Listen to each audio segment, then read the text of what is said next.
Welcome to Trevs2020 AAWT Assault.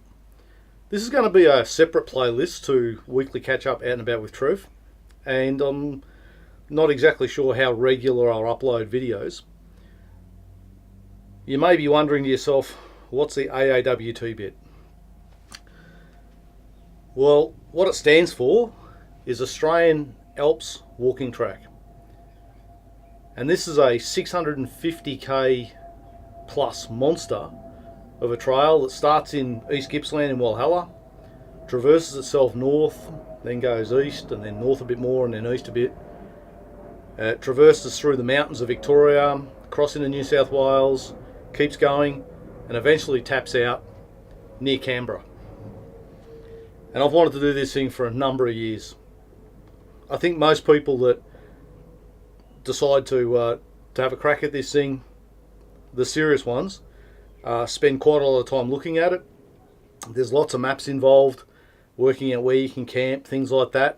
There's also some book resources. This is the latest edition, I think it's the latest edition, of the Australian Alps Walking Track, and this is by John Seisman, who was basically a pioneer of the walking trail guide for the Australian Alps Walking Track. But he's now teamed up with John Chapman and Monica Chapman, who do lots of trails, and this book is, well, it is the Bible when it comes to wanting to have a crack at this thing. This book, it shows you maps of where you're going. It also has nice photos, gives you an idea of the huts and trails that you'll be on, and it also gives you profiles showing what exactly you'll be walking up and down. It's an awesome resource. I actually met this guy Craig. I was sitting in Cleeve-Cole Hut, which is at the back of Mount Bogong, which is actually it's a bit of a side journey off the Australian Alps Walking Track. It's crazy to think that the trail goes within, I think it's 4.5 kilometres of the highest peak in Victoria. I don't know why they don't just say the track goes there as well, because like, what, you're going to walk past it and not go to the highest point in Victoria? I find that crazy. So anyway, I'm sitting at the hut late at night, I'm having a cuppa. I was on day 3 of a 5-day hike thinking I'm out there doing it, and this guy wandered through the door, and it turned out he was on day 23, which sort of made my day 3 pale into insignificance. But the great thing was that he completed the Australian Alps Walking Track. He sent me track notes and information, and also gave me a copy of the book, which was great. And it really sparked, at that time, that was mid-2000s, it really sparked, I want to do this thing. I geared up and started to get geared up. I got all the maps, and there's lots of maps, and in future episodes I'll detail just all the maps because there are lots. And I also got barrels, because this is such a multi-week thing that I need to have food drops, and I need to have food and batteries and cans of Coke sitting. So I got all them, and I decided to do it in 2008. In 2008 I became homeless, and ideas of doing the Australian Alps Walking Track went out the door. I spent 5.5 years living in my van, and almost immediately after I got slotted into here, I suddenly wanted to do bushwalking again. So that was interesting. I got back into it in 2014, found I still loved it. 2015 did a snow hike, just a couple of days up at Mount Hotham, just to see if I still wanted to go in the snow. Turned out I didn't mind it.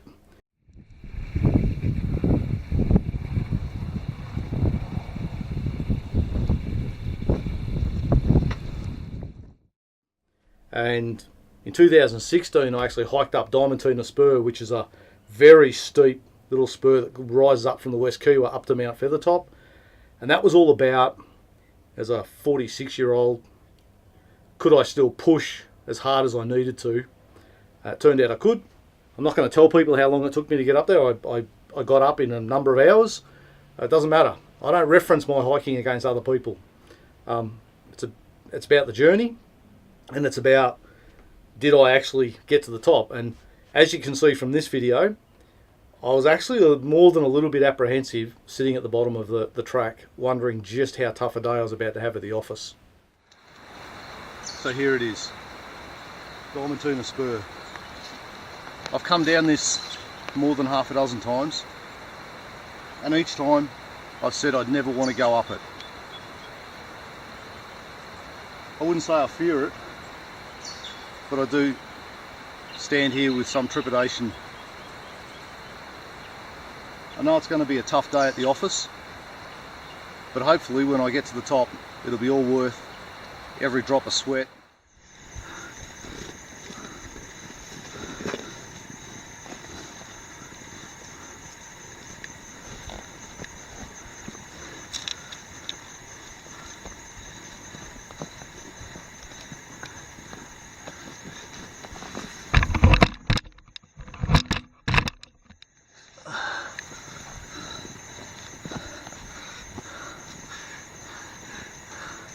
This is not what I call bushwalking.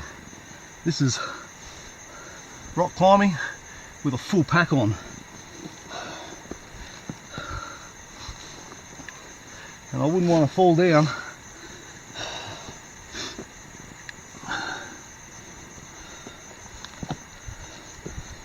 Shit.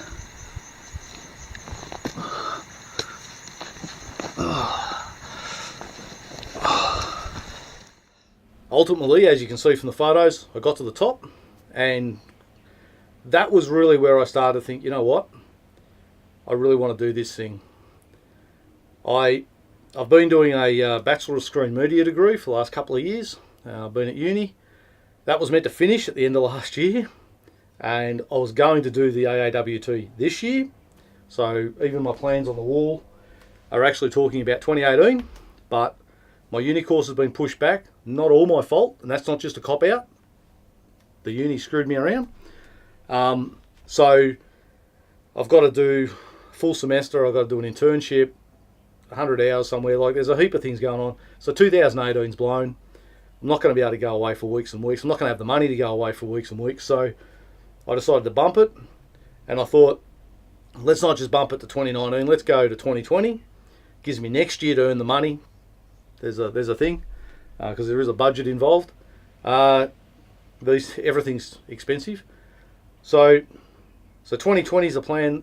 There's some symmetry in that because I'll be 50, so that'll be nice. Nice thing to do as a 50-year-old, go and hike 650 plus kilometres through the majestic mountains of Victoria and New South Wales and have a look at Canberra. And so that's my plan. And as much as there's lots of videos of people at specky spots and up and down the AAWT, I thought it might be just interesting for people to come along the journey from now, in February 2018, to when hopefully I get to start the thing in 2020. It's going to be a journey just getting to the start. Lots of things have got to fall into place. Not just physical fitness, there's equipment. Food's going to be a major thing. Transport and logistics. There's all sorts of hurdles that I've got to overcome to get to the start, and then we'll see what happens after that. But I want this thing. You got no idea, because ultimately my time being homeless, it gave me a lot to think about. It showed me who I wanted to be. I was able to catch up with meet lots of friends, make new friends. I was able to, it really showed me the person I am.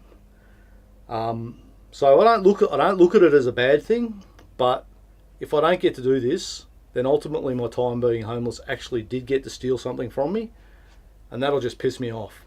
So I'm not going to let it do that. So 2020, I'm going to knock over the Australian Alps Walking Track, and I hope you'll come along for the journey. Should be an interesting ride. Like I say, there's lots of things I've got to overcome. I'm getting a new tent shortly, and I'll show you that. That's going to be cool. Got a snow trip coming up. Might do the Great Ocean Walk at some point.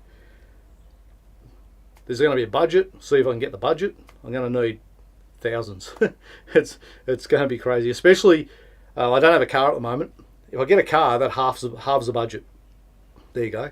So if I can get a vehicle that I just got to put petrol in, that makes it really cheap. Whereas if I've got to hire a vehicle, they're expensive. So there's all sorts of options for other people to be involved. I'm going to need, I'd love to have a support team that I can meet up with maybe a couple of times on the track, and that'd be nice. it'd be also worst case, and I have and you know, I have a major injury or I have to get picked up. It'd be nice to have a support team running around that could rock up to, you know, as long as I can get out to a 4-wheel drive track, they can come pick me up. That would be handy. It's not something that I don't want to hit the eject button, but I've got a plan for it just in case. There's also, in terms of if people want to be involved, I've got to go and place the barrels, so there's a trip involved in that, and then I go do the hike, and then there's another trip involved to go pick all the barrels up. So there's all sorts of things. Like I say, I don't have a 4-wheel drive or any vehicle at the moment, so it's a bit tough. So that's just another aspect of it. But I've got a bit of time, and we'll just see how it all goes. But I'm looking forward to it, and I mean, it's going to be challenging. The road, I'm looking forward to the training. I'm looking forward to my snow trip. That's the next big thing I'm doing. I'm doing a multi-day snow trip. I'm going to go across the Razorback, and hopefully they'll have like a metre and a half of snow. It'll be great. Anyway, guys, that's it. So we'll just see how it all goes.